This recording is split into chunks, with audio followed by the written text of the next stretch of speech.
Hey everyone, it's James.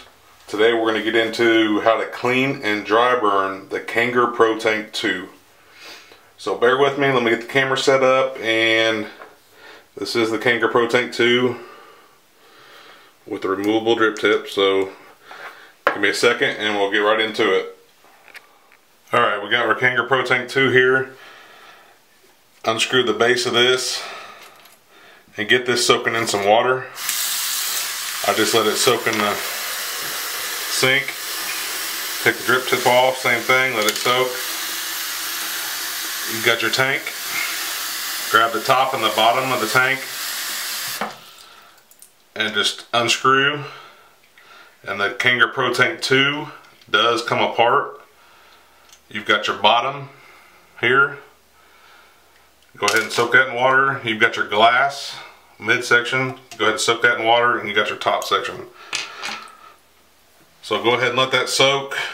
Maybe take a brush. I take a old bottle brush I've got, and I run it through there and just scrub the inside out, get it clean. And after that, we're going to get everything dried off, and we'll be right back. Alright, I forgot to show you guys one step, which if you've seen my other video on the Kanger ProTank, the process is the same exact way. But I'm just going over this because it is a new tank, and a lot of people might not know that the Kanger ProTank and the Kanger ProTank 2 are the same. So take your coil and your base and go ahead and rinse it under water and unscrew it and rinse it under water and clear the tube out under water, and it should flow water out of the base of that coil. And then just set that aside and let it dry. And once it's dry, I mean, you could dry it with paper towel, pinch the wicks or whatever, and once it's dry, we'll get into the step of dry burning. You take the rubber gasket off of there, off the top, pop that off, set that to the side. This center post is just press fitted in, so just pop that up and off. Then you'll want to take some tweezers and pull that flavor wick off the top of there. It's just sitting on top of there, and it'll expose the coils.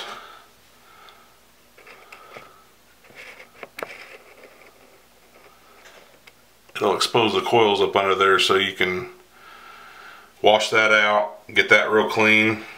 And to dry this off, just give it a shake a few times. Take you some paper towel, pinch the edges of the wick, just shove it down in there and pinch the edges of the wick down in there. And you can even take it lightly from the bottom and blow it out,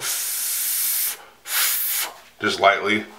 And then again, just dab it with paper towel. Don't press the coils, because if you start moving them coils around, you can mess it up. So we don't want to get into messing with that coil. For new people, just stay away from touching the coil itself. Just try to dab them wicks dry as you can. Well, give me a second and we'll get to dry burning this. Alright, we've got it dried off and we've got the coils exposed, as you can see there. And we've got the Povari, the base without the pin, just the base and the coil without the post in there. We've got the Povari set on 3.7. You want to start off low, because if not, you could pop that coil, and you just want to pulse that button.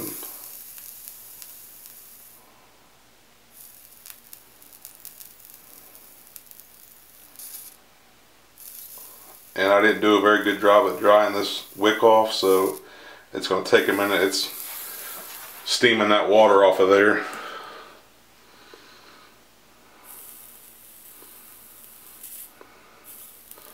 So it will take a little longer than normal. Again, it's 3.7.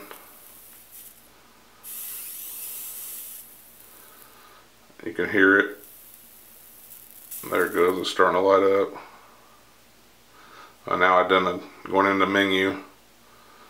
Let's get out of that.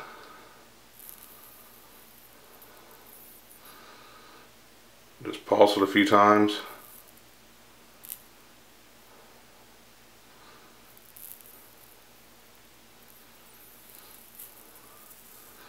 and you can see that coil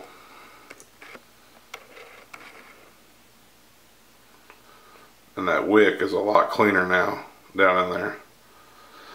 After that, we go ahead and take it off. Get your flavor wick, put it back on.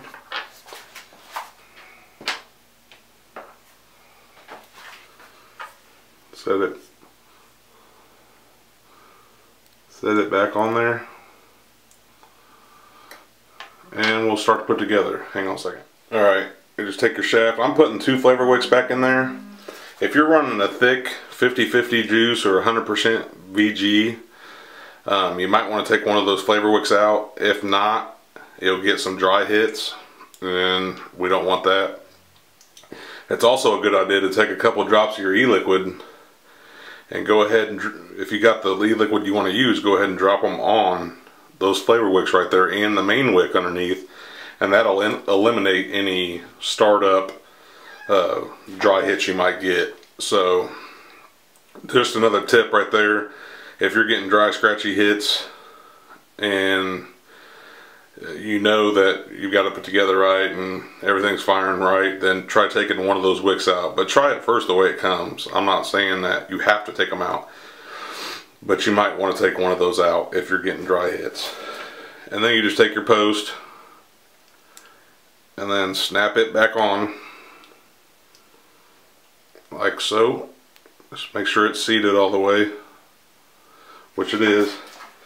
Then you want to take your rubber gasket or whatever you want to call that, rubber washer, and push it down on there. Now I will say, don't push that down all the way. Just get it up on that lip, and that way when you put your tank on there, your tank will, that center post of your tank will seat. It'll push that down there for you, and it'll make a better seal between that and that center post of that tank. But give me another second and we'll get that put together and show you. Alright, so everything's clean. We've got everything, the coils dry burned, ready to go back together. We take our base, we take our glass, set it there. I pinch between my fingers right there just to hold that. Get that in focus a little better. Take your top post, and that threaded part right there screws down in that center hole. And you don't want to go hog wild on this, because you can break that Pyrex tank, and you've got rubber seals here and here, so you just want to get that nice and, I'm not even going to say firm, just snug. I mean, you don't want to, I'm barely, because you can crack that center glass, so you just want it snug. Again, do it at your own risk, because I'm not going to be responsible for saying crank it down and you break it. So whatever your best judgment, just get it there. And then just screw your base in, and when you don't push that washer down, that center post right there will push that down for you and make a better seal, and just help eliminate any other chances of leaking or whatnot. Now I will say, on these posts right here, or on the coils, you want to crank these coils as tight as you can. If you're not getting connection between your battery and your and the coil, that center post is that coil right there, that center pin. That's the bottom of the coil. So if you don't have that tight, it'll act like nothing's connected, and you won't be getting any firing. So make sure that's tight. Flip it over, screw it in, tighten that up snug, put your drip tip on, and you're ready to go. You've got a fresh, clean Kanger ProTank 2. I hope this has helped. If you have any comments or questions, put them down below and I'll get back to you as soon as I can. If you got a second, click the subscribe button and you'll be kept up to date with all of our upcoming videos. Join us on Facebook. The link will also be down below. And I think that's it. Again, if you have any comments or questions, or you'd like to see anything else, feel free to hit us up. And until then, I'll see you guys in the next one.